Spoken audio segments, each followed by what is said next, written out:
इस कहानी की शुरुआत एक बड़े से शहर से शुरू होती है। यहाँ जॉय नाम का लड़का एक पहाड़ी पर बैठकर बीच की तरफ देख रहा था।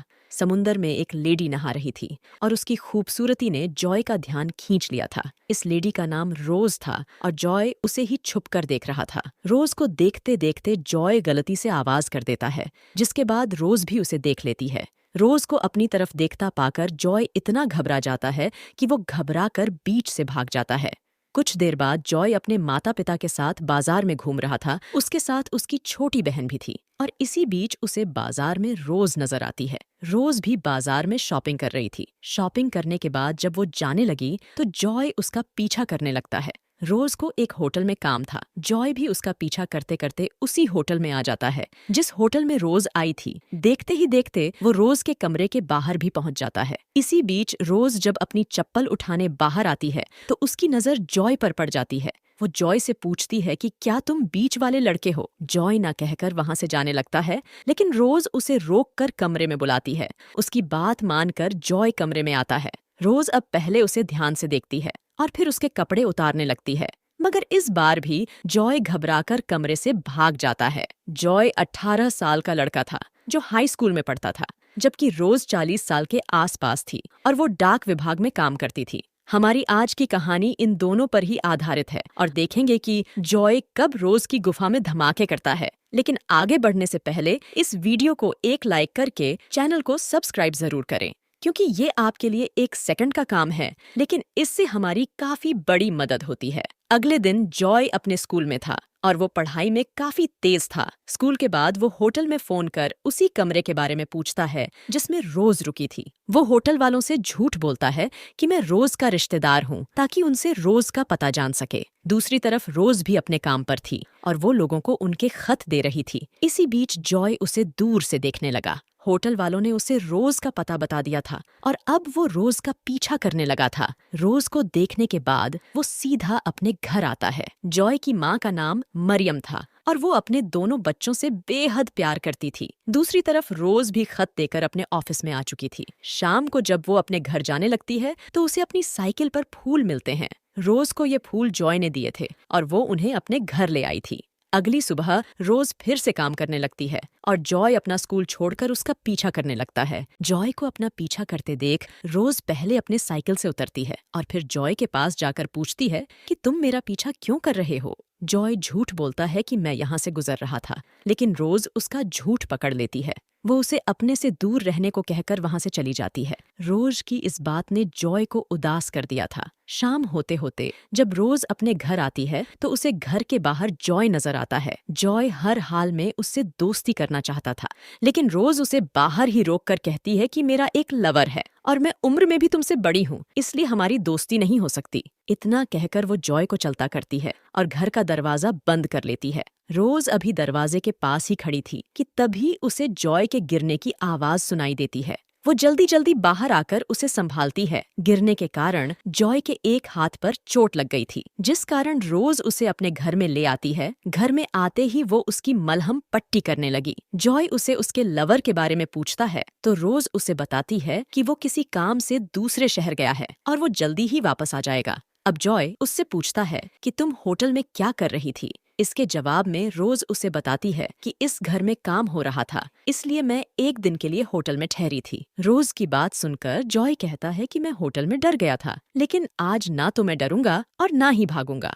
उसकी बात सुनकर रोज उसे अपने बेडरूम में ले आती है। वो भी काफी दिनों से प्यासी थी, इसलिए वो अपनी गुफा में धमाके चाहती थी। वो जैसे ही अपने कपड़े उतारने लगती है तो जॉय का पतलून में ही पानी निकल जाता है। जॉय आज भी कुछ नहीं कर पाया, जिस कारण रोज उसे घर जाने को बोलता है। जॉय जाते जाते उससे पूछता है कि क्या मैं दोबारा आ सकता हूँ। उसकी बात सुनकर रोज कुछ नहीं बोलती, जिस कारण जॉय वहां से चला जाता है। अगले दिन जॉय पहले स्कूल जाता है और फिर दारू खरीद कर सीधा रोज के घर पहुंच जाता है। रोज उससे उसके माता पिता के बारे में पूछती है। जॉय बताता है कि मेरे पापा एक अमीर कारोबारी है। मेरी माँ को फोटोग्राफी का शौक था। मेरे पापा ने मेरी माँ के लिए एक स्टूडियो भी तैयार करवाया था, लेकिन मेरी माँ फोटोग्राफी में सफल नहीं हो पाई, इसलिए आजकल उसका स्टूडियो बंद ही रहता है। बातें करने के बाद जॉय रोज से छेड़छाड़ शुरू कर देता है। और उसके गर्म होते ही वो उसकी गुफा में उंगली भी डाल देता है। इस बार जॉय ने अपने हाथ से रोज की गर्मी निकाल दी थी, जिस कारण वो काफी खुश हो गई थी। अगले दिन स्कूल के बाद जॉय अपने घर में था। उसकी माँ मरियम बाहर जाने वाली थी, इसलिए वो जॉय को अपनी बहन का ख्याल रखने को कहती है। जॉय को उसकी बहन की जिम्मेदारी देकर वो बाहर चली जाती है। थोड़ी ही देर बाद बारिश शुरू हो गई। जॉय की बहन टीवी देखने लगी थी, जबकि जॉय अपनी बाइक लेकर सीधा रोज के घर पहुंच जाता है। बारिश के कारण जॉय के कपड़े भीग गए थे, इसलिए रोज उसे कपड़े बदलने को कहती है। कपड़े बदलते बदलते दोनों बेहद गर्म हो गए। इसके बाद जॉय रोज की गुफा में धमाके करने लगता है। जॉय ने आज रोज की प्यास बुझा दी थी, इसलिए रोज काफी खुश हो गई थी। इसी बीच रोज को अपने लवर की गाड़ी की आवाज सुनाई देती है। आवाज सुनकर वो जल्दी जल्दी सामान ठीक करने लगी। जल्दबाजी के कारण वो जॉय को सिर्फ आधे ही कपड़े देकर बालकनी में इंतजार करने को कहती है। रोज के लवर का नाम विल था। रोज को उम्मीद थी कि वो जल्दी ही चला जाएगा, लेकिन बारिश के कारण विल जल्दी नहीं जाने वाला था। जॉय बाहर बारिश में भीग रहा था और उसे काफी ठंड भी लग रही थी। रोज मौका देखकर उसे एक चादर भी दे जाती है। जॉय को भी उम्मीद थी कि विल जल्दी ही चला जाएगा, लेकिन विल तो रोज की गुफा में धमाके करने लगा और दोनों की आवाजें सुनकर जॉय काफी दुखी होता है। कुछ देर बाद जब विल पानी निकालकर सो गया तो रोज जॉय को बालकनी से निकालती है। इसके बाद जॉय सीधा अपने घर की ओर बढ़ने लगा। जॉय को रोज से प्यार हो गया था, इसलिए वो उसे दूसरे के साथ नहीं देख सकता था। वो बेचारा जब घर आता है तो मरियम भी उसे खूब डांटती है, क्योंकि वो अपनी बहन को अकेले छोड़कर चला गया था।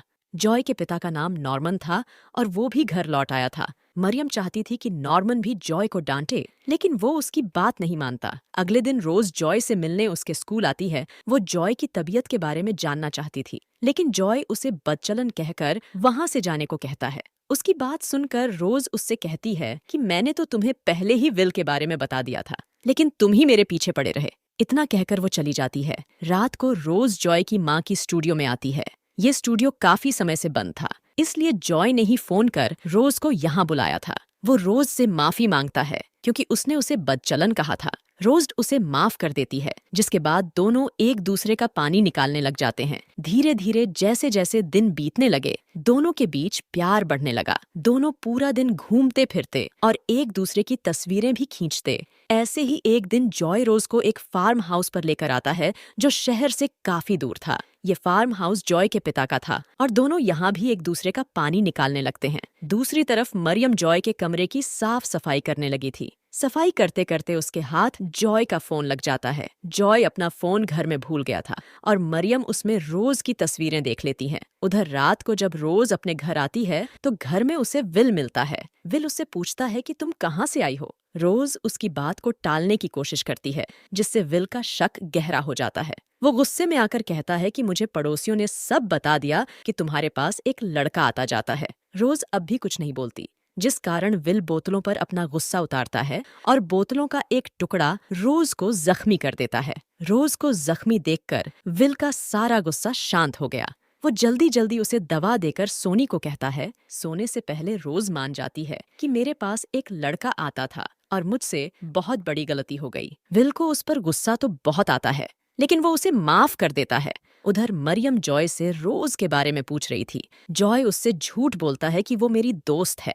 इसके बाद मरियम के पूछने पर वो उसे बता देता है कि रोज डाक विभाग में काम करती है। इसके बाद मरियम नॉर्मन को भी सब बता देती है कि हमारा बेटा एक बड़ी उम्र की लेडी से सब कुछ सीख रहा है और उसे उसका नशा हो गया है। अगले दिन मरियम रोज के ऑफिस में आती है। वो उसे जॉय से दूर रहने को कहती है, क्योंकि कुछ ही दिनों में जॉय के फाइनल एग्जाम शुरू होने वाले थे। मरियम चाहती थी कि जॉय पढ़ लिख कर बड़ा आदमी बने। उसे जॉय और रोज की दोस्ती भी पसंद नहीं थी। अगले दिन रोज जॉय से मिलने उसके स्कूल में आती है। वो उसे अपनी और विल की शादी के बारे में बताने आई थी, ताकि जॉय उसे भूलकर अपने एग्जाम की तैयारी करें। जॉय की शादी होने वाली थी और यही सोच सोच कर जॉय का दिमाग खराब होने लगा था। कुछ दिनों बाद जॉय के एग्जाम शुरू हो गए, लेकिन जॉय अपने कमरे से गायब था। उसे कमरे से गायब देखकर उसके माता पिता हैरान हो गए। जॉय के लिए एग्जाम देना जरूरी था, नहीं तो उसका पूरा साल खराब हो जाएगा। उधर रोज की आज शादी होने वाली थी और विल शादी की गाड़ी तैयार कर रहा था।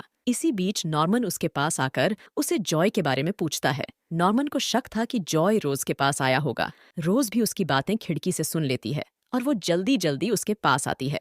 नॉर्मन उससे भी जॉय के बारे में पूछता है। रोज के पास जॉय तो नहीं था, लेकिन उसे पता था कि वो कहाँ हो सकता है। जल्दी ही रोज नॉर्मन के साथ मिलकर जॉय को ढूंढने लगी। कुछ देर बाद दोनों उसी फार्म हाउस पर पहुंच जाते हैं जहां जॉय रोज का पानी निकाला करता था। दोनों को जॉय यहाँ मिल भी जाता है, मगर इस वक्त वो दारू के नशे में था। दोनों जल्दी जल्दी उसे ठंडे पानी से नीचे करते हैं ताकि उसका नशा उतर सके। नशा उतरने ही वो नॉर्मन पर हमला कर कहता है कि तूने कभी भी मुझे समय नहीं दिया और अब तुझे मेरी फिक्र हो रही है। नॉर्मल किसी तरह उस पर काबू पाकर उसे अपने साथ ले जाता है। कुछ देर बाद जॉय एग्जाम देने लगा था, जबकि रोज विल से शादी कर लेती है। जॉय को समझ आ चुका था कि वो रोज से शादी नहीं कर सकता, क्योंकि उन दोनों में उम्र और तजुर्बे का काफी फर्क था। कहानी के आखिर में जय अपनी जिंदगी जीने लगता है और रोज के जाने के बाद भी वह काफी खुश था। इसी के साथ इस कहानी का यही अंत हो जाता है।